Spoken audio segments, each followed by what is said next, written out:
Amém. Vamos abrir nossas Bíblias no Evangelho de Lucas, capítulo 22.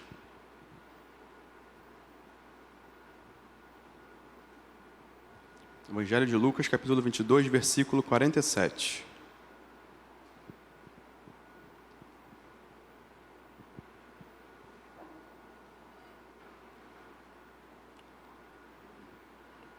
Lucas 22, 47. A gente vai ler do 47 ao 48 só. 2 versículos. Amém? Assim diz a palavra do Senhor. Enquanto Jesus ainda falava, eis que chegou uma multidão, e um dos 12, que se chamava Judas, vinha à frente deles e se aproximou de Jesus para o beijar. Jesus, porém, lhe disse: Judas, com um beijo você trai o Filho do Homem? Vamos orar. Feche seus olhos. Oh, Deus Pai, que nesse momento, meu Pai, o Senhor venha falar através de mim, meu Pai. Que anule o meu eu, meu Pai, o meu querer, que seja transmitido a Tua vontade, meu Pai. Que essa palavra seja enraizada em nossos corações, meu Pai. Que tudo que eu disser aqui, meu Pai, ocorra conforme a Tua vontade. Então conduza, meu Pai, a leitura da Tua palavra, o pregar da Tua palavra. Pois, meu Pai, estamos aqui para isso, para receber a Tua palavra. Então haja poderosamente sobre cada um aqui, meu Pai. Abre os ouvidos espirituais, abre os corações, meu Pai, para que essa palavra entre. Então que assim seja, meu Pai. Esteja comigo também, para que eu não venha me desviar dos Teus propósitos essa noite.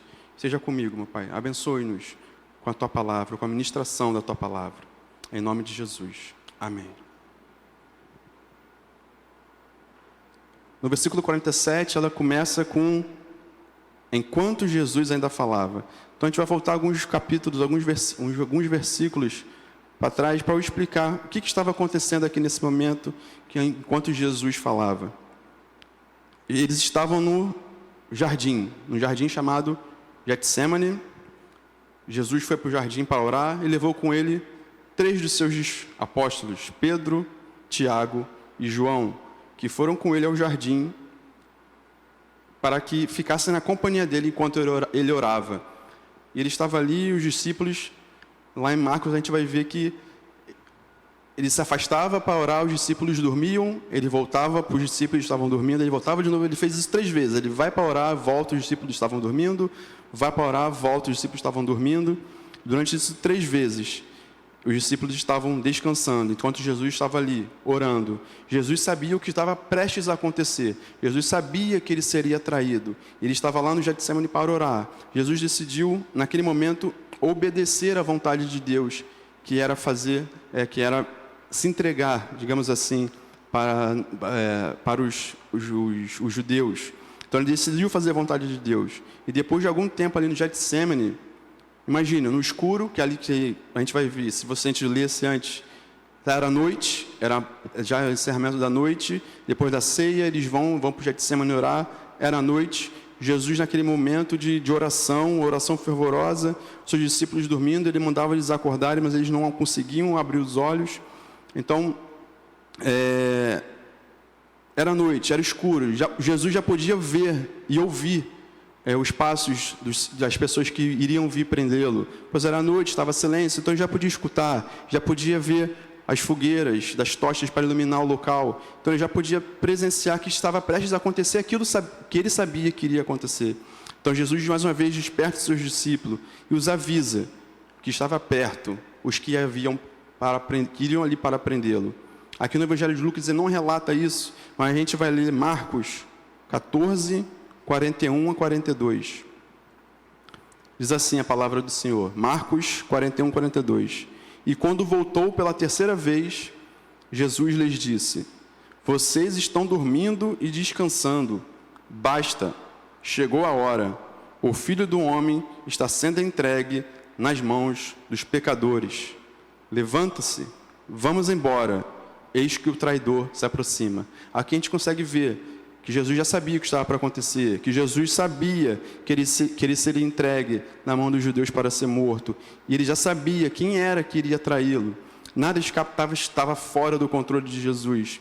Depois de uma luta ali no Getsemane, de uma luta espiritual, que foi travada no Getsemane, chegando ao ponto do suor de Jesus ser transformado em sangue. Jesus é traído por Judas.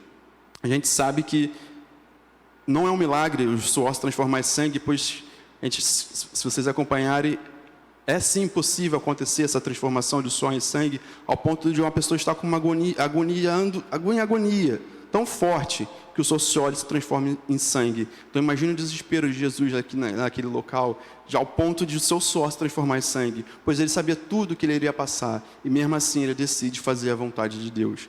Ele não vai embora daquele lugar fugido, não. Ele fica, pois ele sabia que tudo que estava para acontecer tinha um propósito, tinha um plano, de acordo com a vontade de Deus. Então a gente começa nossa pregação no Lucas 47. Enquanto Jesus ainda falava que estava próximo aquele que iria prendê-lo e aquele que iria traí-lo. O que eu quero chamar a atenção para essa noite é quem traiu Jesus. Quem foi que traiu Jesus? Judas Iscariotes. Muito provavelmente, Judas já havia assistido Jesus pregar nas sinagogas. Amém? Ele andava com Jesus, então ele assistia Jesus pregar. Os seus ensinos, acredito eu, nos ensinava, tocava o seu coração. Isso fez com que ele desejasse estar ao lado de Jesus, ao lado do Mestre. E Jesus, em nenhum momento, o afastou, o repeliu. Ele sempre andou ao lado de Jesus. À medida que andava com Jesus, vendo o modo como ele tratava a todos, como Jesus tratava a todos, ouvindo suas palavras de amor, testemunhando seus sinais, seus milagres, Judas certamente percebeu que o ministério de Jesus era algo diferenciado. Ele não era só um rabi, só um mestre. Tinha um quê de diferente naquele homem, digamos assim.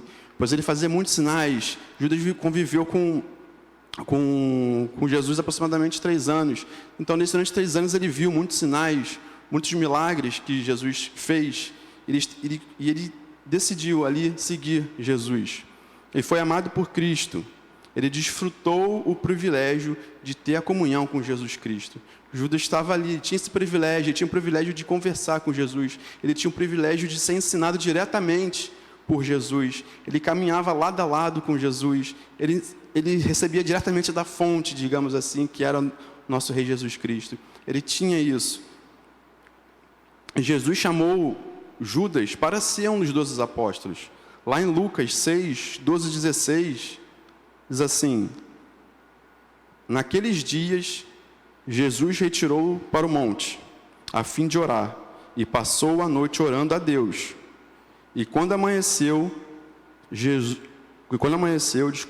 chamou a si os seus discípulos, e escolheu 12 dentre eles, aos quais deu também o nome de apóstolos: Simão, a quem acrescentou o nome de Pedro, e André, seu irmão, Tiago e João, Filipe e Bartolomeu, Mateus e Tomé, filho de Alfeu, e Simão, chamado Zelote, Judas, filho de Tiago, e Judas Iscariote, a que se tornou traidor. Aqui em Lucas 6, 12 a 16, a gente vê que os 12 que Jesus chamou, e Judas Iscariote estava no meio desses 12. E podemos ver logo no início que Jesus não escolheu Judas sem antes passar a noite em oração. Então não foi ao acaso que Judas foi escolhido para ser apóstolo. Jesus orou e Deus falou: são esses os 12 que você vai escolher para caminhar com você. Então Deus sabe de tudo, meus irmãos. Ele tinha um propósito para colocar Judas ali no meio. Então Judas teve essa oportunidade de ser um dos 12, de caminhar com Jesus, escolhido diretamente por Deus para ser um dos 12. Ele tinha essa oportunidade de bênção na vida, de receber tudo que vinha de Jesus diretamente. O homem que trairia Jesus foi escolhido junto com os outros 11 discípulos. Foram ele mais 11. Ele mais 11 foram escolhidos para seguir Jesus de perto, ver, aprender, ouvir tudo que o Messias, que o nosso Rei, que o nosso Salvador estava ensinando. Ele teve essa oportunidade. Recebeu até um cargo dentro do grupo, dentro dos apóstolos, de tesoureiro do grupo.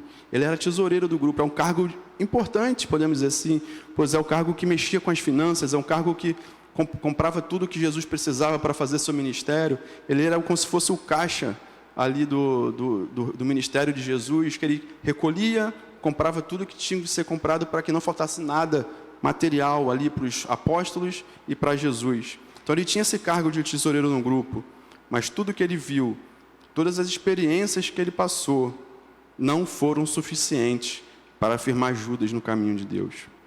Não foram suficientes para fazer Judas um verdadeiro seguidor de Cristo.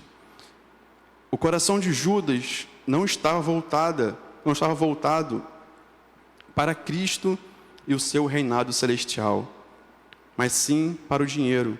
Conforme a gente vai ler as Escrituras, a gente vê que o coração de Judas era voltado sempre para o dinheiro. Para Judas não bastava amar o dinheiro, ele roubava valores do ministério de Jesus.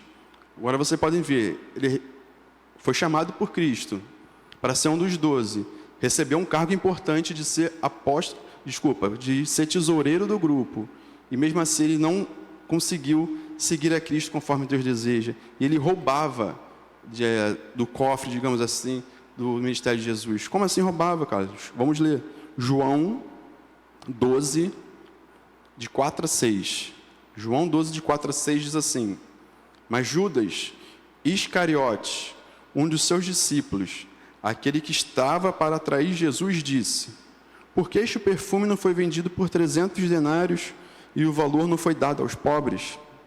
No 6, ele disse isso não porque se preocupava com os pobres, mas porque era ladrão e, tendo a bolsa do dinheiro, tirava o que era colocado nela. Aqui João está falando, ele não se preocupava, ele não tinha no seu coração a preocupação com o próximo, de ajudar o próximo, não, ele tinha preocupação financeira, e ele roubava a bolsa de dinheiro, ele tirava e colocava nela conforme a tua vontade. Então Judas, além de ser chamado para ser apóstolo, para ter um cargo de confiança dentro do ministério de Jesus, ali nesses 3 anos, ele ainda roubava a Deus, roubava o ministério de Jesus. Então a gente começa a ver que Judas foi escolhido, mas que ele não tinha um coração completamente voltado para Jesus. Ele não tinha um coração completamente voltado para as coisas de Deus. De repente ele não entendia o que Jesus estava fazendo ali, não era um reinado celestial e não terreno, porque muitos materiais que você vai começar a ler sobre Judas, vai dizer que Judas esperava um Messias, que fosse um Messias político, um Messias que fosse libertar o seu povo naquele momento da escravidão de Roma, que Roma estava prendendo os judeus, estava tomando conta do território judeu. Então o Judas acreditava que o Messias teria que vir para trazer essa libertação, uma libertação política, uma libertação naquele local, agora, ali. E quando Jesus não faz isso, ele fala que seu reinado não é para esse mundo, mas sim celestial. Judas, eu acho que ele começa a se afastar e perceber que ele não era o Messias prometido. Na cabeça dele deve ter passado isso. Então a gente vê que mesmo caminhando com Jesus, mesmo sendo apóstolo e tendo um cargo, ele não se firmou na palavra de Deus. O amor ao dinheiro, não só o dinheiro, mas todos os outros deuses desse mundo podem prejudicar a missão mais nobre, que é a pregação e o ensino da palavra de Deus. Aqui Judas, a gente vê Judas com um amor tão grande pelo dinheiro, ele tinha uma ganância tão grande pelo dinheiro, que entregou Jesus por 30 moedas de prata. Ele vai lá, entrega Jesus pela quantia de 30 moedas de prata. Então a gente começa a ver que Judas tinha uma ganância em seu coração, que Judas deixou ser levado pelo seu coração e não quis abrir seu coração, digamos assim, para o reinado de Cristo, que não era um reinado terreno, mas sim celestial. Jesus, dominado pelo pecado ali da avareza, da ganância, ele abriu brecha para o diabo entrar na sua vida, pois ele amou mais o dinheiro. No caso de Judas, amou mais o dinheiro do que a Cristo. Então ele abre uma brecha no seu coração para que o diabo entre e faça o que tiver que fazer com a vida dele. A gente vê isso na ceia, quando Jesus fala que um desses vai me trair. E ele fala, lá em Marcos, eu não anotei a referência, lá em Marcos, acho que é o Pedro que fala: mas quem vai ser isso, mestre, Senhor? Aí ele fala: aquele que molhar depois de mim o pão. Aí ele vai e Judas pergunta: serei eu, mestre? Ali o diabo já entra na vida de Judas e começa a usá-lo conforme a tua vontade. E a gente repara, como a gente vai ver que o apóstolo anterior, ele fala Senhor, e Judas, naquele momento, ele já usa a palavra mestre, rabi, não reconhecendo mais Jesus como seu Senhor, como seu Salvador. Então, a partir daquele momento, a gente começa a ver que Judas não tem um coração mais voltado para as coisas de Deus, mas sim para as coisas terrenas. Ele quer voltar cada vez mais seu coração para o aqui, para o agora, e não para o futuro, na nossa Jerusalém celestial.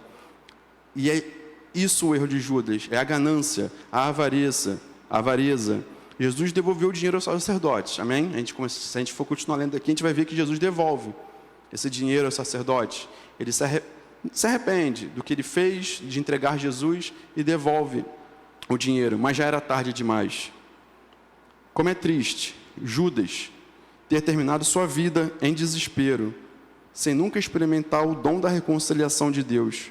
Poderia dar até mesmo a ele, através de Jesus Cristo.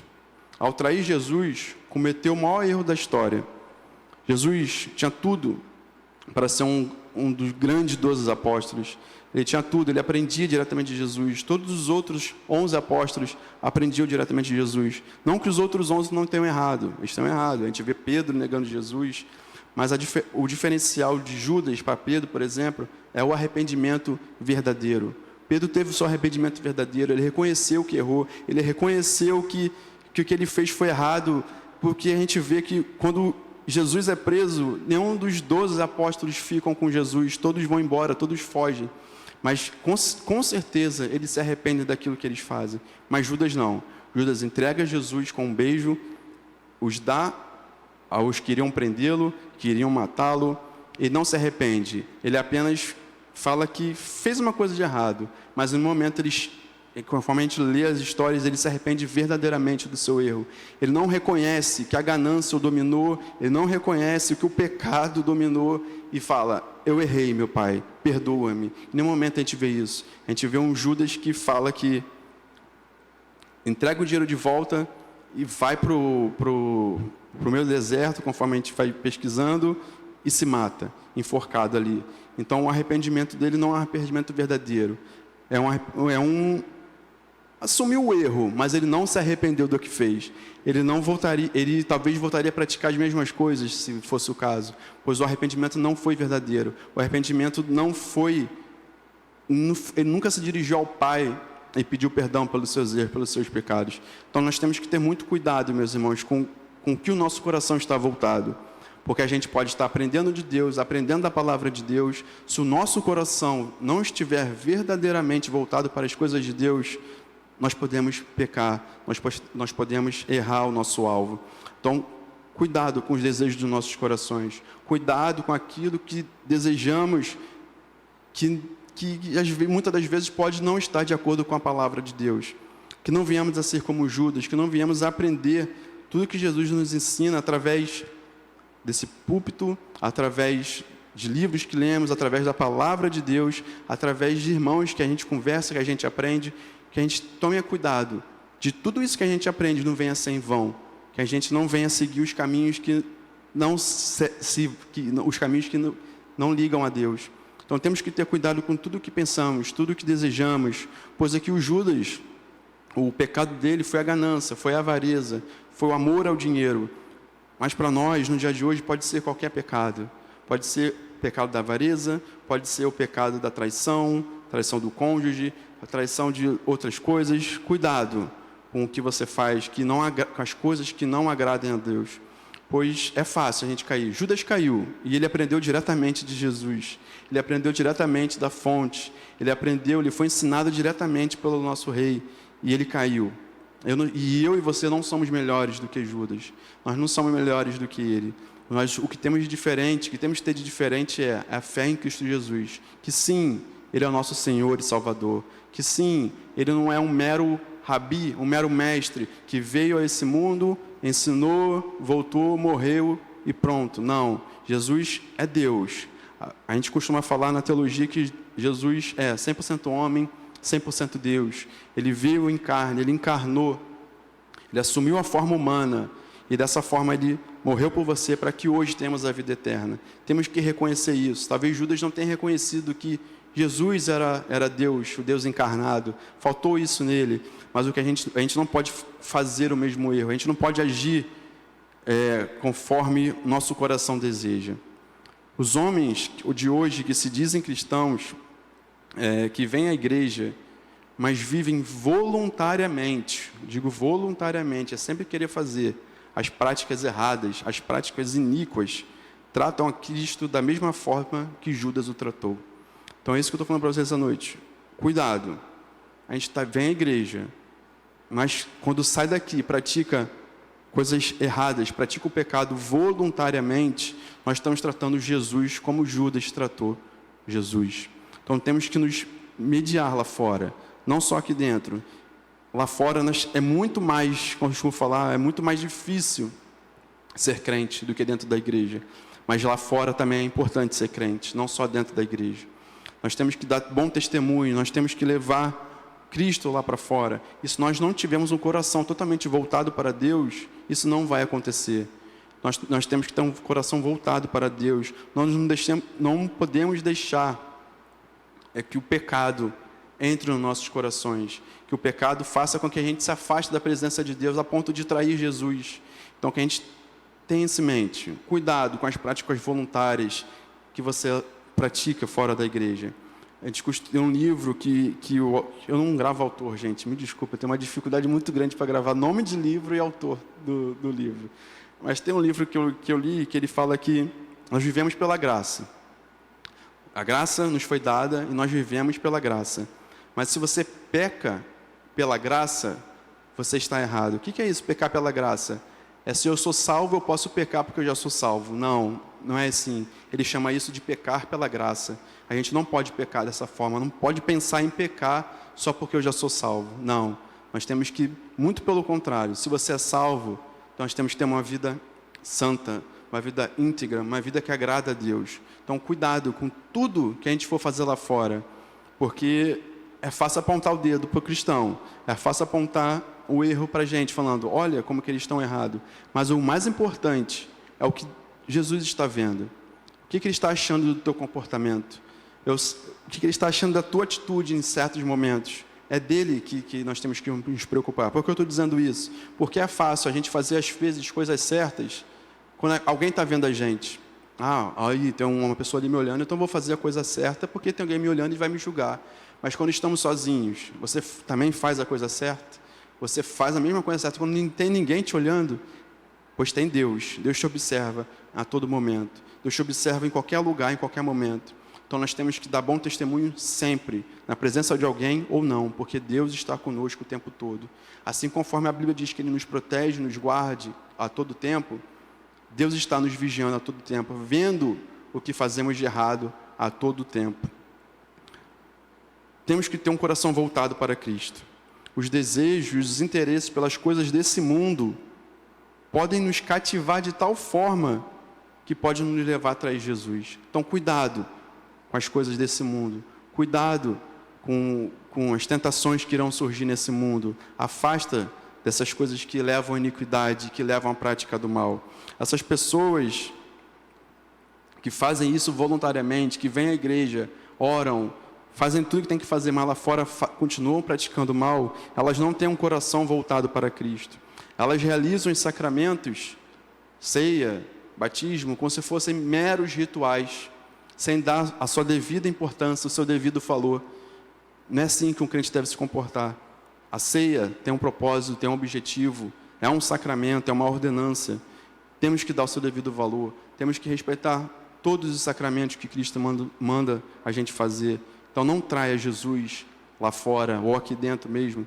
Seja completamente voltado para o reino de Deus. Seja completamente voltado para as coisas de Deus. Venha verdadeiramente à igreja para cantar louvores e ouvir a palavra de Deus. Quando estivermos aqui dentro, nós temos que entender que Deus habita aqui dentro desse local. Então venha com o coração aberto, venha cantar louvores ao único que é digno de receber nossa adoração.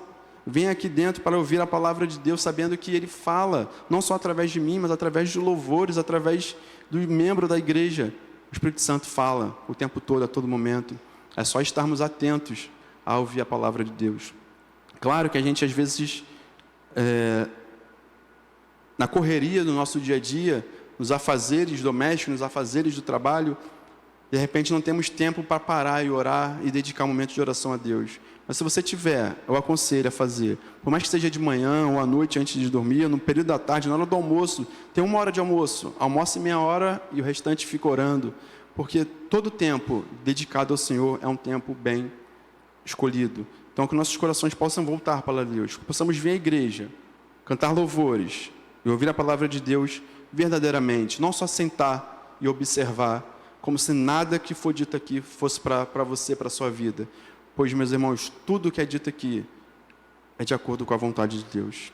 Não vivam, ao mesmo tempo, uma vida iníqua, uma vida impiedosa na prática do pecado e esteja na igreja. Porque Deus detesta esse tipo de coisa. Se você está na igreja, viva a igreja. Se você está em Cristo, viva em Cristo e não nas coisas desse mundo. Cuidado com o que, mais uma vez eu digo, cuidado com o que fazemos lá fora, fora da igreja. Se estamos com Cristo, devemos estar com Cristo 100% o tempo todo, a todo momento. E não estar divididos, não estar em cima do muro. Hoje eu estou aqui na igreja, ótimo, amanhã eu não vou estar mais e vou fazer outras coisas que são erradas. Não é assim que funciona o reino de Deus. Então, cuidado com esses caminhos que foram proibidos por Cristo. Cuidado com os caminhos que se desviam de Cristo. Cuidado, fique atento ao falar do Espírito Santo. Fique atento em súplica, em oração. Fique atento a tudo que é ministrado ao seu coração. Se você é um cristão, mas quando sai da igreja, vive, mais uma vez eu digo, propositalmente, de forma errada, o que Cristo quer para você, você está atraindo Jesus. Pois Ele quer uma vida boa para você, Ele quer uma vida santa para você, Ele quer que você ande nos seus preceitos, nos seus caminhos, para que Ele venha te abençoar. Ele quer que você o receba como Senhor e Salvador. Ele quer que você o receba como único Senhor e Salvador, o único caminho que leva à verdade e à vida. O que você faz, não devemos fazer, como Judas fez, dizendo, salve mestre, conforme a gente leu, salve mestre, o beijou, e ao mesmo tempo entregou nas mãos daqueles que buscavam tirar-lhe a vida. Não devemos dizer assim, viver assim. Aqui dentro, salve mestre, meu rei, meu Messias. Lá fora, o traímos e o entregamos aos nossos desejos carnais, aos nossos desejos que vão totalmente de encontro à palavra de Deus. Não vivam dessa forma. Não vivam. E no grego que é dito no livro de Lucas, quando ele diz beijou, eu não lembro agora a pronúncia, que eu também não anotei aqui, que eu não sei falar grego, né, claro. Tem uma pronúncia que o beijo que ele usa aqui, a palavra, é um beijo que é um beijo é um beijo íntimo de relacionamento, não de relacionamento amoroso, mas é um beijo que você conhece aquela pessoa. Então você dá um beijo, para o grego tem dois tipos de beijo. Esse beijo que você conhece essa pessoa é um beijo só de cumprimento, que é um beijo mais demorado, que eles falam. E o Judas usou esse beijo mais demorado no rosto. Ele beijou, ficou parado, beijando, para identificar que aquele era o quem eles deviam prendê-lo. Olha como Judas foi, olha como tão... Nem sei que palavra usar para que Judas foi, para identificar ele como a traição foi tão grande de Judas. Ele beijou e ficou parado, esperando, para os guardas pudessem ver e falava, é aquele, ao tempo que ele está beijando, então é aquele que a gente tem que prendê-lo. Olha como Judas foi traiçoeiro, como Judas foi, não sei que palavra usar para não falar besteira aqui. Então, temos cuidado com nossos corações, para que a gente não venha atrair Jesus, que dentro da igreja, amém, salve mestre, meu Deus, meu Pai, e lá fora você vira as costas para Jesus. Então, cuidado com as coisas que vocês praticam, quando não estão na presença de alguém, pois Deus vê, Deus observa tudo. E Deus exige de nós, sim, uma vida santa. Como assim, Carlos? Ele exige? Sim, porque Ele é santo. Vamos ler Levítico 19, do 1 ao 2. Assim diz a palavra de Deus. Versículo 1. Levítico 19, 1 a 2. O Senhor disse a Moisés, fale a toda a congregação dos filhos de Israel e diga-lhes, sejam santos, porque eu, o Senhor, o Deus de vocês, sou santo. Só isso aqui já dá para falar que temos sim que ser santo. Temos que dedicar nossa vida à santidade. Deus está instruindo Moisés a comunicar ao seu povo para serem santos, pois Ele, nosso Deus, Ele é santo. Essa chamada à santidade reflete a exigência divina de que seu povo viva de acordo com os padrões e retidão de pureza estabelecidos por nosso Deus. Então nós temos que viver, sim, segundo os preceitos de Deus, segundo os mandamentos de Deus, mostrando a importância de uma vida consagrada a Deus. Mas por quê? Porque Ele exige isso de nós. Não é porque eu estou falando que devemos ser santos. Não, é Deus que fala. Sejam santos. Na minha presença vocês têm que ser santos. Então, cuidado com as coisas que você praticam. Cuidado com para onde seu coração está voltado. Sejam santos, pois eu, nosso Deus, é santo. Então, temos que caminhar em santidade.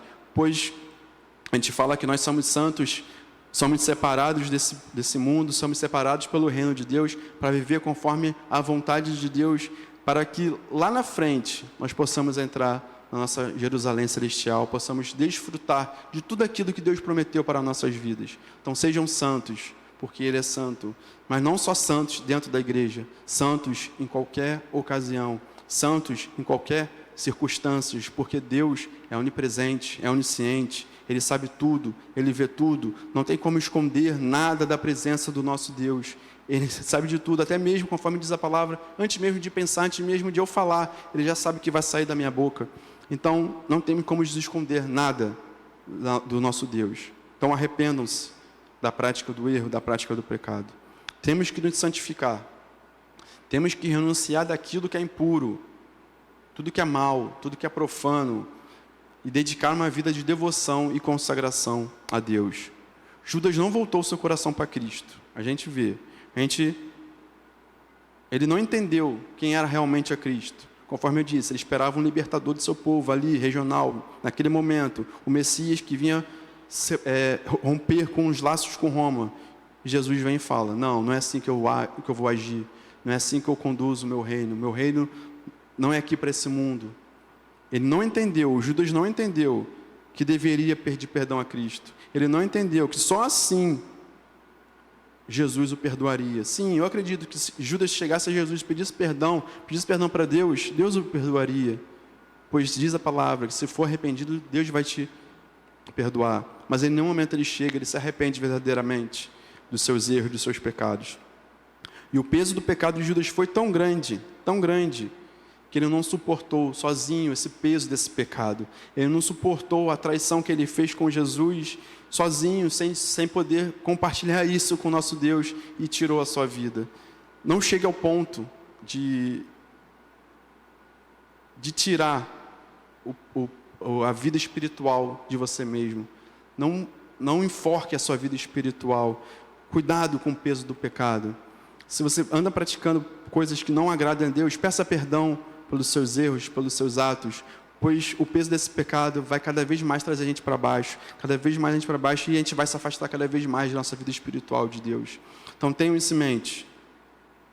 Judas andou com Jesus. Judas sabia todos os sinais que ele fazia, mesmo assim ele traiu Jesus. Não deixe esse peso do pecado, conforme fez com Judas, que ele tirasse a própria vida. Não deixe que esse peso afastar a gente de Deus. Não deixe que esse peso, que a gente elimine a nossa vida espiritual com Deus, por causa de um peso que está talvez incomodando vocês.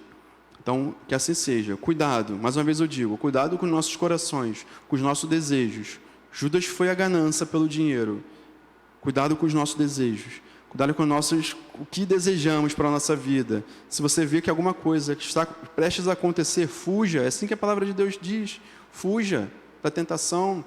Afaste de mim a tentação. O Pai Nosso diz isso. Jesus nos ensina a orar e manda a gente fugir das tentações para que a gente não venha a cair. Então, estejam vigilantes. Estejam sempre no caminho do Senhor. Pois quando aparecer essas tentações, quando surgir essas tentações, se surgir, você saber que aquilo ali é errado e você se desviar desses caminhos. Então resista às tentações desse mundo. Seja fiel a Deus, que é o nosso único Senhor.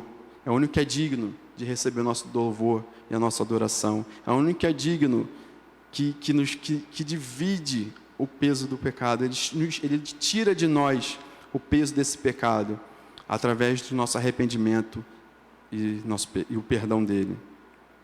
Para terminar, meus irmãos, separei 3 pontos. Primeiro, sejam fiéis a Deus, pois Ele é soberano. O que lemos na Bíblia é tudo verdade. Nada nessa Bíblia aqui é história. Nada dessa Bíblia não aconteceu. Tudo aconteceu. Tudo é verdade. Mesmo nos momentos mais sombrios, seu plano redentor, o plano de Deus está em ação. Então sejamos fiéis a Deus, que possamos sempre seguir os caminhos de Deus, ser fiéis a Deus. Segundo, sejam vigilantes contra as sutilezas do pecado. Estejamos alertas para as armadilhas que podem nos afastar da vontade de Deus. Jesus andou lado a lado com Judas andou lado a lado com Jesus e caiu. E mais uma vez eu digo, nós não somos diferentes de Judas. Então cuidado para onde o seu coração está voltado. Imagina eu e você, que não somos melhores do que Judas. Vigiem para que não venham a cair. Vigiem para que não se desviem dos seus caminhos. Mas se cair, pode acontecer? Claro que pode acontecer, somos falhos. Se cair, arrependam-se e não voltem a pecar mais. Assim ele fez, assim são palavras de Jesus. Vá e não peques mais. Não é só o perdão dos nossos pecados, mas ele fala para que a gente não volte a praticar os mesmos erros, os mesmos atos.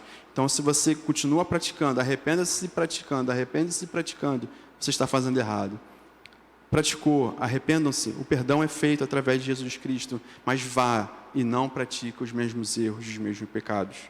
E o terceiro, peça a Deus que transforme o seu interior, que Ele traga uma verdadeira mudança nos nossos corações, que sejamos santos, pois Ele é santo.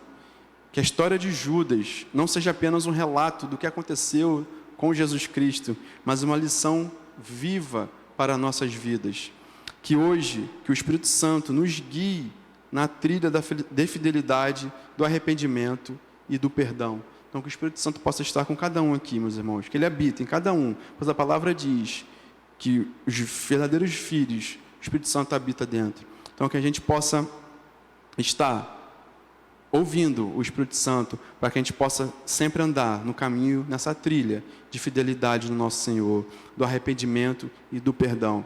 Então estejam com Ele, meus irmãos, estejam com eles firmes na presença de Deus, pois uma vez eu digo, Ele sabe tudo, Ele vê tudo, Ele é santo, e Ele exige de nós uma vida santa, uma vida de santidade, uma vida piedosa nas nossas práticas, nossas súplicas, nas nossas orações, todo o nosso ser tem que ser voltado para as coisas de Deus. Não só quando, mais uma vez eu digo, não só quando estivermos aqui dentro da igreja, mas lá fora também, nos tratos familiares, nos tratos com os amigos, a todo momento, sejamos santos, sejamos povo exclusivo de Deus. É isso que Ele exige de nós, é isso que Ele exige de cada filho seu, pois Ele deu a vida. Acho que a parte mais difícil, Ele que fez. Ele deu a vida, Ele morreu na cruz por nós. Com certeza é a parte mais difícil. Ele entregou, Ele abriu mão da sua glória, veio em carne e entregou sua vida, para que a gente hoje possa se achegar a Ele e falar, Deus meu, Rei meu. Então, que a gente possa ter isso em mente. Sejam santos, porque Ele é santo. Caminhem de acordo com o propósito de Deus. Ah, Carlos, eu não sei qual é o propósito de Deus para a minha vida. Ore, converse com Deus, se ajoelhe na sua casa, entregue seus problemas a Deus, que Ele vai te responder. Conforme foi dito de manhã, não é só falar. Dê um tempo, espere, naquele momento de oração, espere a resposta de Deus, que Ele vai falar ao seu coração. O Espírito Santo fala, Ele grita aos nossos corações. Então sejam atentos a tudo que o Espírito Santo fala aos nossos corações, mas siga também o que Ele falar. Não é só falar que, Ele falou, beleza, não vou fazer. Não, faça tudo conforme a vontade de Deus. Amém?